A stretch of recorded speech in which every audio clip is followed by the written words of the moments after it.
क्या कब्रिस्तानों को डिजिटल बनाया जा रहा है? क्या है इसके पीछे का सच?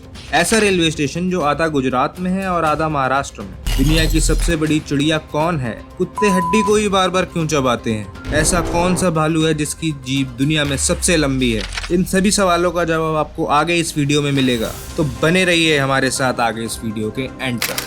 क्या आपको पता है कि हाइड्रोजन बम का पहला परीक्षण कब हुआ था? आज से 68 साल पहले 1 मार्च 1954 के दिन अमेरिका में हाइड्रोजन बम का पहला परीक्षण किया गया था। वहीं भारत में इसका परीक्षण 1998 में हुआ था और कहा जाता है कि मानव इतिहास का यह सबसे विस्फोटक धमाका था। इनक्रेडिबल इंडिया सिर्फ कहने के लिए ही नहीं है, क्योंकि यहाँ कई ऐसी चीजें होती हैं जो और किसी देश में कोई होने की कल्पना भी नहीं कर सकता। वैसे ही भारत में एक ऐसा रेलवे स्टेशन है जो एक नहीं बल्कि 2 राज्यों का हिस्सा है। आपने सही सुना, नवापुर रेलवे स्टेशन आधा महाराष्ट्र में है और आधा गुजरात में। आपको ये जानकर हैरानी होगी कि महाराष्ट्र और गुजरात का बॉर्डर इसे एकदम बीच से काटता है। इस तस्वीर में आप जिस जानवर को देख रहे हैं इसका नाम कोआला है।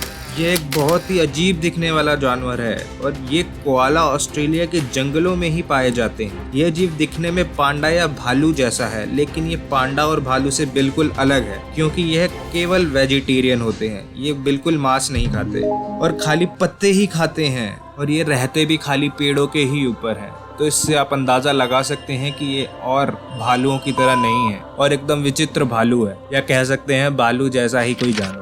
दुनिया में कई तरह के सांपों की प्रजातियां हैं, लेकिन क्या आप जानते हैं कि दुनिया का सबसे जहरीला सांप कौन है? बैचलर सी स्नेक दुनिया का सबसे जहरीला सांप है, जिसका 1 ml जहर 1000 लोगों की जान ले सकता है। यह सांप ज्यादातर पूर्वी एशिया और उत्तरी ऑस्ट्रेलिया में पाए जाते हैं। ये सांप ज्यादातर समुद्र में ही पाए जाते हैं, इसलिए ये इंसानों को कम नुकसान पहुंचाते हैं। लेकिन अगर आपको कभी अपने आसपास ऐसा कोई सांप दिखे तो आप कृपया उससे दूरी बनाएं, नहीं तो यह आपके लिए काफी हानिकारक हो सकता है। क्या आप जानते हैं घोड़े केवल नाक से ही सांस ले सकते हैं, मनुष्य की तरह मुंह से नहीं? जी हाँ, आपने सही सुना। घोड़ों की श्वास प्रणाली मनुष्यों की श्वास प्रणाली से काफी अलग होती है। जैसे कोई मनुष्य अपनी नाक और अपने मुंह दोनों से ही सांस ले सकता है, पर घोड़ों की श्वास प्रणाली इस तरह से बनी है जिससे वह केवल अपनी नाक से ही सांस ले सकते हैं और अपने मुंह से नहीं।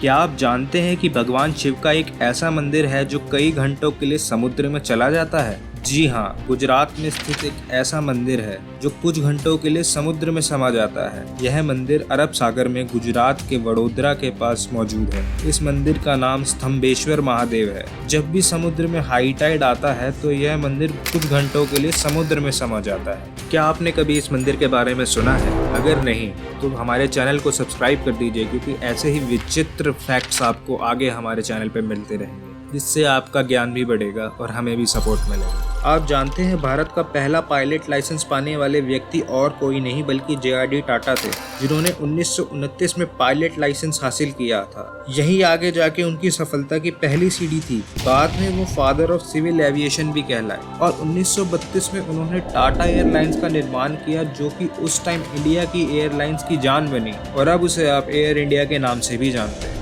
ब्रोमोनिस टिरोनी दुनिया की सबसे बड़ी चिड़िया थी। इस बर्ड की खोज ऑस्ट्रेलिया में 1979 में की गई थी। वैज्ञानिकों का मानना है कि कई हजारों साल पहले यह पक्षी अस्तित्व में था, और उस समय यह पक्षी आकार में जितना बड़ा होता था उसका वजन भी उतना ही होता था। इसका वजन करीब 450 से 600 किलो होता था और वह 8 से 10 फुट जितने लंबे होते थे। जैसा कि आप सब जानते हैं, ऑस्ट्रेलिया का राष्ट्र पशु कंगारू है। क्या आपने कभी सोचा है कि इसके पीछे क्या कारण हो सकता है? ऑस्ट्रेलिया ने बहुत सोच समझकर कंगारू को अपना राष्ट्र पशु चुना है। कंगारू हमेशा ही आगे की ओर चलते हैं और वह कभी पीछे की ओर नहीं चल सकते। ऑस्ट्रेलिया भी कंगारू की तरह ही हमेशा आगे चलता रहना चाहता है। इसी वजह से उसने कंगारू को अपना राष्ट्र पशु चुना है, ताकि कंगारू की तरह ही ऑस्ट्रेलिया भी आगे चलता जाए। कुत्ते बार बार हड्डी क्यों चबाते हैं? वैज्ञानिकों का मानना है कि कुत्तों में लगभग 80 साल पहले शिकार पकड़ने की आदत विकसित हुई। इस वजह से उनके जबड़े मजबूत होते गए और टाइम के साथ साथ उनके स्कल और उनके दांत एक खास आकार में विकसित हुए,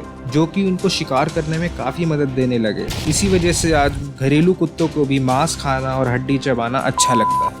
एक बार एक अंग्रेज ने स्वामी विवेकानंद जी से पूछा, भारत में औरतें हाथ क्यों नहीं मिलाती। इस पर स्वामी विवेकानंद जी ने उस अंग्रेज से कहा कि आपके देश में कोई साधारण नागरिक महारानी से हाथ मिला सकता है। तो उस अंग्रेज ने कहा कि बिल्कुल नहीं। तो फिर उसका जवाब देते हुए स्वामी जी ने कहा, हमारे देश की हर महिला ही हमारे लिए महारानी है। तो इसी जवाब से स्वामी जी ने उस अंग्रेज की बोलती बंद कर दी और उसे बताया कि हमारा भारत कितना महान है। सभी बोलिए भारत माता की जय। ये है पंजाब के संत बलबीर सिंह सीचेवाल। इन्होंने अपने साथियों के साथ मिलकर वो काम कर दिखाया जो सरकारें कई सालों में ना कर पाई। इन्होंने अकेले ही अपने दम पर 160 किलोमीटर बहने वाली नदी को साफ करने का आंदोलन छेड़ा और कई लोग उनके साथ हो गए। उन्होंने कुछ ही समय में गंदी और बदबूदार नदी को बिल्कुल साफ कर दिखाया। आज ऐसे महान इंसानों को शायद ही कोई जानता होगा। ये काफी दुख की बात है। अपने इतिहास में कई बड़े बड़े राजाओं, महाराजाओं, बहुत महान योद्धाओं के बारे में पढ़ा और सुना होगा। क्या आप उन्हीं में से एक ऐसे योद्धा को जानते हैं जिन्होंने मात्र 14 साल की उम्र में ही 121 युद्ध जीत लिए थे? जी हाँ, छत्रपति शिवाजी महाराज के पुत्र छत्रपति संभाजी महाराज एक ऐसे योद्धा हैं जिन्होंने मात्र 14 साल की उम्र में ही 121 युद्ध जीतकर ये कारनामा हासिल किया था। भालुओं की कई प्रजातियां दुनिया में अलग अलग हिस्सों में पाई जाती है। उन्हीं में से एक प्रजाति का नाम सूर्य भालू है, जिसको हम सन बियर भी कहते हैं। यह भालू आकार में छोटे होते हैं, परंतु इनके पंजे सभी प्रजातियों में सबसे लंबे होते हैं और इनकी जीभ भी सबसे लंबी होती है, जो कि 9.5 इंच तक पहुंच जाती है। क्या आपने ऐसे भालू देखे हैं? प्लीज कमेंट में बताइए। क्या कब्रिस्तानों को डिजिटल बनाया जा रहा है? सोशल मीडिया में ये तस्वीर बहुत वायरल हो रही है, जिसमें बताया जा रहा है कि जापान में कब्रिस्तानों में QR कोड लगाए जा रहे हैं, जिसे स्कैन करके मृतकों की डिटेल्स का पता लगाया जा सके। पर यह एक फेक न्यूज़ है। जो फोटो वायरल हो रही है वो जापान की नहीं बल्कि चाइना की है, और जो कब्रिस्तान उसमें दिखाया जा रहा है वो भी नकली है। असलियत में वो बस एक थीम पार्क है जो दूसरे विश्व युद्ध के मृतकों के स्मारक के रूप में बनाया गया था। तो अगर आपको इतने इंटरेस्टिंग फैक्ट्स पता ही चल गए हैं तो एक सेकंड निकाल के हमारे चैनल को सब्सक्राइब भी कर लीजिए, ताकि आपको आगे नए नए इंटरेस्टिंग फैक्ट्स पता चल सकें। और अगर आपको वीडियो सही में पसंद आई है तो इसे लाइक ज़रूर करें। Thank you so much.